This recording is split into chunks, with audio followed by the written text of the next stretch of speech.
Ezekiel chapter 17.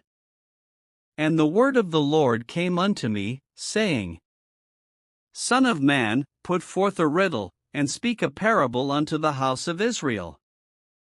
And say, Thus saith the Lord God, a great eagle with great wings, long-winged, full of feathers, which had divers colors, came unto Lebanon, and took the highest branch of the cedar. He cropped off the top of his young twigs, and carried it into a land of traffic. He set it in a city of merchants. He took also of the seed of the land, and planted it in a fruitful field. He placed it by great waters, and set it as a willow tree. And it grew, and became a spreading vine of low stature, whose branches turned toward him, and the roots thereof were under him. So it became a vine, and brought forth branches, and shot forth sprigs. There was also another great eagle with great wings and many feathers, and, behold, this vine did bend her roots toward him, and shot forth her branches toward him, that he might water it by the furrows of her plantation.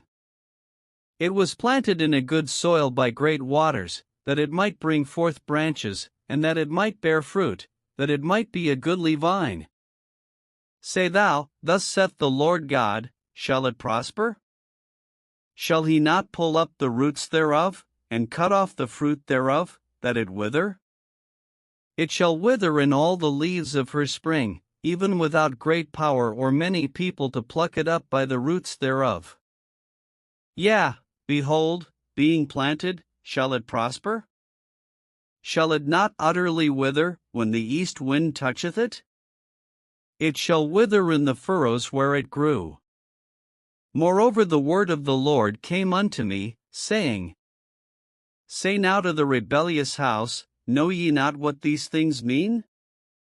Tell them, Behold, the king of Babylon is come to Jerusalem, and hath taken the king thereof, and the princes thereof, and led them with him to Babylon. And hath taken of the king's seed, and made a covenant with him, and hath taken an oath of him. He hath also taken the mighty of the land.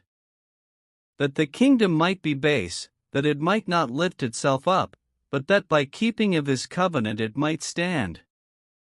But he rebelled against him in sending his ambassadors into Egypt, that they might give him horses and much people.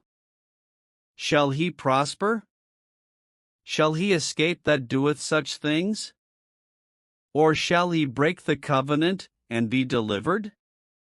As I live, saith the Lord God, surely in the place where the king dwelleth that made him king, whose oath he despised, and whose covenant he brake, even with him in the midst of Babylon he shall die.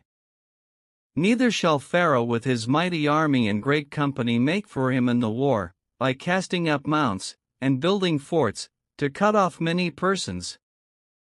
Seeing he despised the oath by breaking the covenant, when, lo, he had given his hand, and hath done all these things, he shall not escape.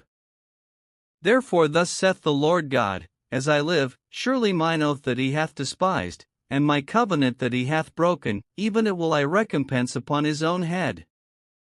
And I will spread my net upon him, and he shall be taken in my snare, and I will bring him to Babylon, and will plead with him there for his trespass that he hath trespassed against me. And all his fugitives with all his bands shall fall by the sword, and they that remain shall be scattered toward all winds, and ye shall know that I the Lord have spoken it.